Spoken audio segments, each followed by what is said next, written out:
성도 여러분, 안녕하십니까? 5월 30일 일요일 새벽 기도의 시간입니다. 오늘은 주의 길을 예비하라 두 번째 시간으로 믿음의 정신을 지키라 라는 제목으로 함께 은혜의 말씀을 나누고자 합니다. 이 죄인들이 갇혀 사는 교도소와 또 수도사들이 사는 수도원은 겉으로 보면 꽤 비슷한 점이 많이 있습니다. 그들이 머물러 있는 곳은 높은 담으로 둘러쳐 있습니다. 그리고 그 안에서 사람들은 공동생활을 하지요. 그런 면에서 볼 때는 아주 크게 다를 바가 없는 것 같이 보입니다. 밖에서 보면 문은 항상 굳게 닫혀져 있고 울타리 안에서 생활하는 사람들은 밖으로 나와서 생활하는 일에 매우 자유롭지 못한 그러한 생활을 하고 있는 것 또한 유사합니다. 그러나 교도소에 사는 죄인과 수도원에 사는 이 수도사들의 삶에 매우 큰 차이가 있습니다. 범죄 심리학자인 소퍼 박사는 그들의 차이에 대하여 이렇게 이야기했습니다. 형무소에 있는 사람들은 하루 종일 불평과 불만을 말합니다. 그렇지만 수도원에 있는 수도사는 항상 기뻐하며 하루 종일 감사의 기도를 드립니다. 하나님을 믿는 기독교인도 만일 감사의 기도 대신에 불평, 불만의 기도만을 드린다면 형무소의 죄수와 다를 것이 없다. 그는 이렇게 이야기한 것입니다. 그렇습니다. 어쩌면 우리가 어떠한 직분, 어떠한 마음, 어떠한 위치에 있는 것인가는 우리가 어떤 생활의 모습으로 우리의 속 사람을 드러냈냐에 따라서 오히려 결정되는 것이 더 많다라고 생각이 듭니다. 데살로니가전서 5장 16절부터 18절에 보면 이러한 말씀이 있죠. 항상 기뻐하라, 쉬지 말고 기도하라, 범사에 감사하라, 이것이 그리스도 예수 안에서 너희를 향하신 하나님의 뜻이니라. 오늘부터 내일 모레까지 이 말씀을 가지고 함께 은혜를 나눈다고 약속을 했습니다. 그 중에 첫 번째, 오늘은 항상 기뻐하라는 그 주제를 가지고 좀 말씀을 드릴까 합니다. 이 데살로니가전서 5장 16절부터 18절의 말씀은 분명 삶의 지표를 말씀하신 것입니다. 어떻게 살아가야 하는 그러한 문제에 대하여 우리에게 모범 답안을 주신 것이죠. 자, 과연 우리는 어떻게 하면 항상 기뻐할 수 있을까? 잠언 11장 20절에 보면 마음이 굽은 자는 여호와께 미움을 받아도 행위가 온전한 자는 그의 기뻐하심을 받느니라, 이렇게 이야기하고 있습니다. 이 말씀에 비추어 볼 때 결론부터 말하면 하나님께서 기뻐하는 자들, 하나님께서 기뻐하는 자들이 항상 기뻐하는 삶을 사는 자들이다라는 것입니다.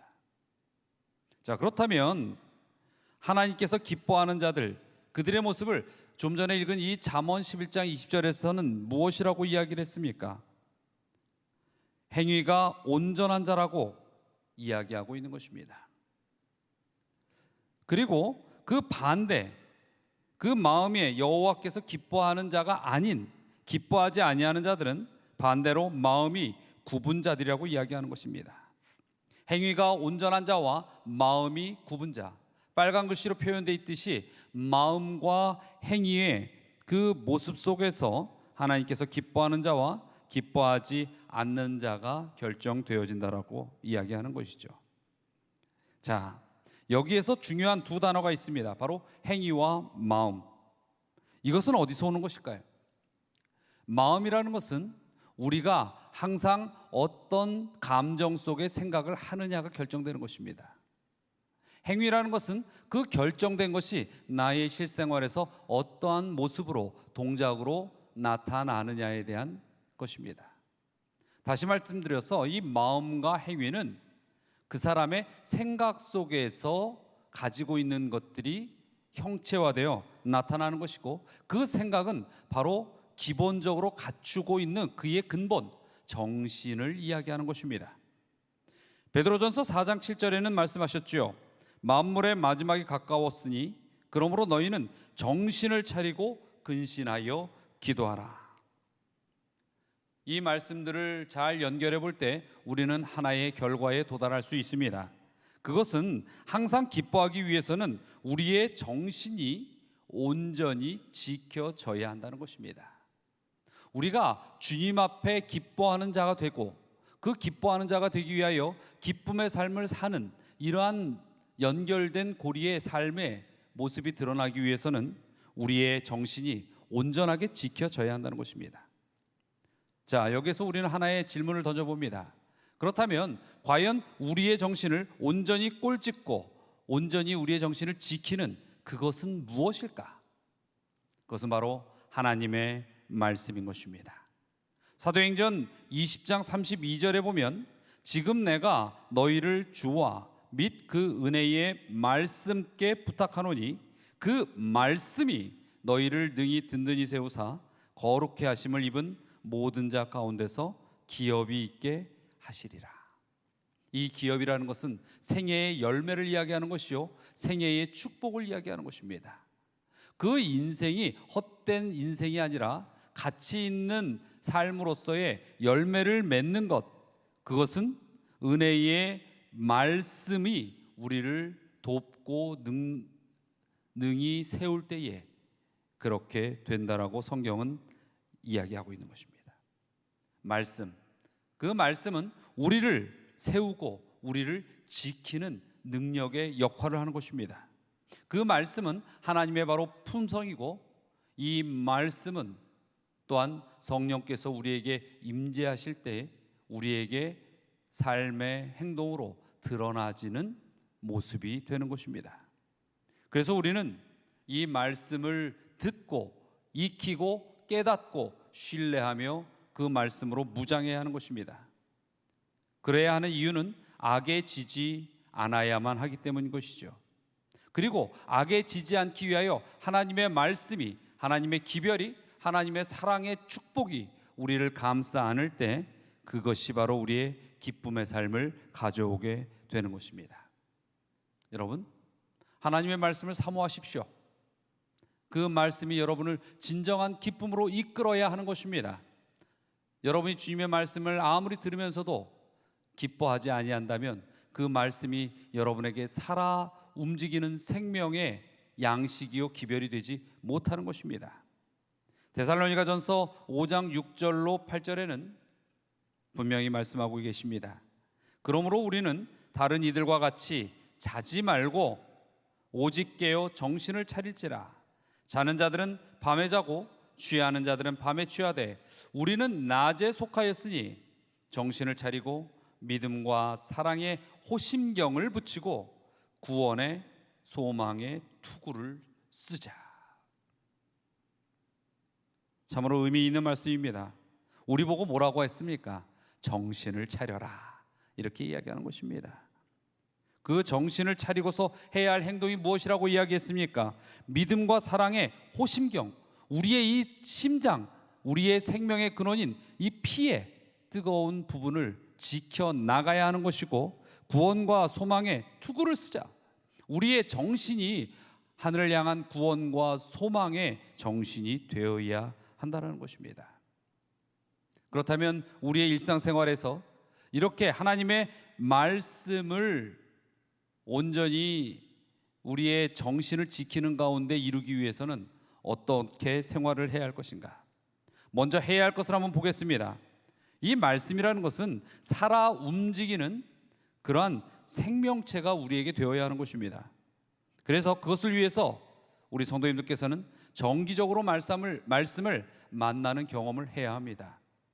이 일을 위하여 특별한 시간을 마련하시고 특별한 과정들을 결정하시기 바랍니다.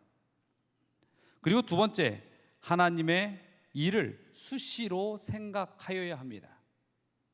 과연 나의 삶 속에 하나님을 위하여 나는 무엇을 하고 있고 무엇을 해야 할까?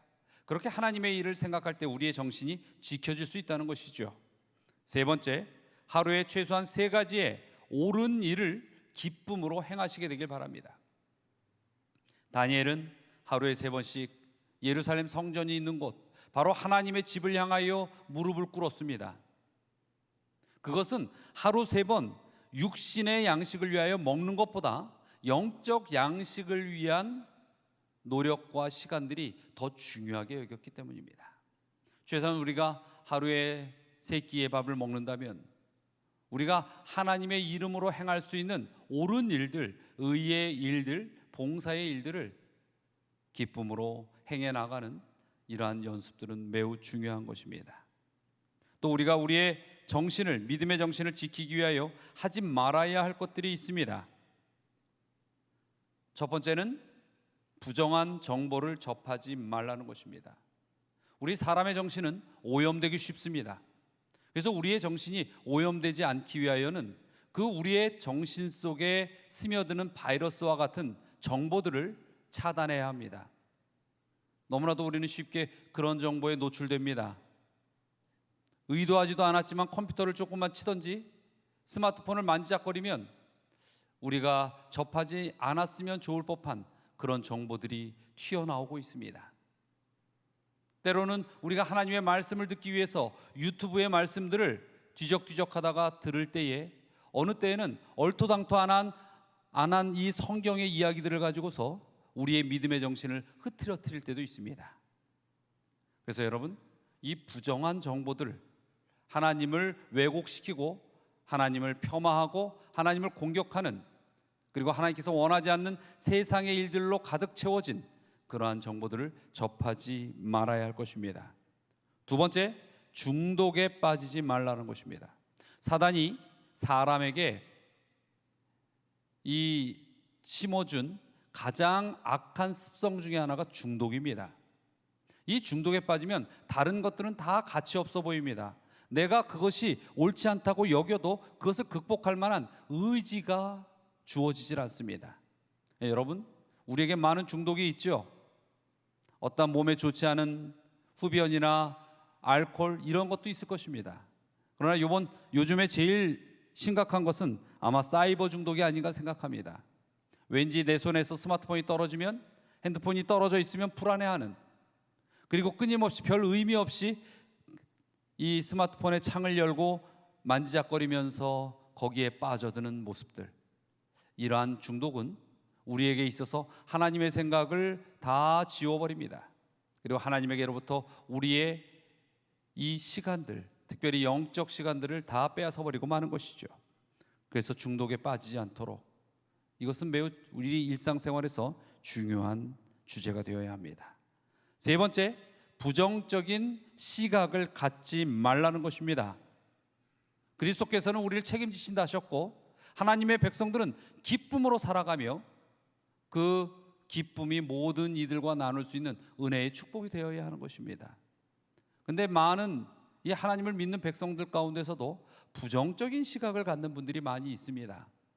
모든 것에 짜증나고 모든 것이 안 될 것 같고 모든 환경이 나를 공격하는 것 같고 모든 것들이 잘못된 것처럼 보이는, 이러한 것은 믿음의 생활을 할지라도 성도 간에 싸움과 분란을 일으키고 교회에 큰 시련을 가져다 줍니다. 여러분이 진정으로 예수 그리스도의 복음 가운데 하늘에 대한 소망을 가진 백성이라면 그 모든 것들을 긍정적으로 하나님께 맡기고 나아갈 수 있는 부정적 시각을 다 제해버리는 삶을 살아야 할 것입니다.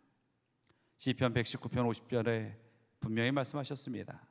이 말씀, 우리의 정신을 지키도록 하는 하나님의 말씀, 그 기별은 나의 고난 중에 위로가 된다. 주의 말씀이 나를 살리셨기 때문이다 라고 이야기하고 있습니다. 여러분, 하나님의 말씀을 깊이 접하시고 묵상하시고 삶의 양식으로 삼고 그렇게 살아가시기에 노력하시기 바랍니다.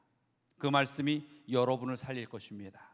그 말씀이 우리 정신 가운데 들어오려는 세상의 죄의 바이러스들을 차단시키고 우리를 하나님의 백성으로 존재케 하실 것입니다.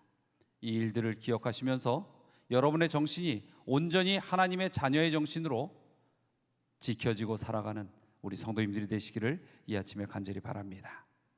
자, 오늘의 기도의 제목들 함께 나누고 기도하도록 하겠습니다. 첫 번째, 자신의 정신을 정결하게 구별할 수 있도록 기도합시다.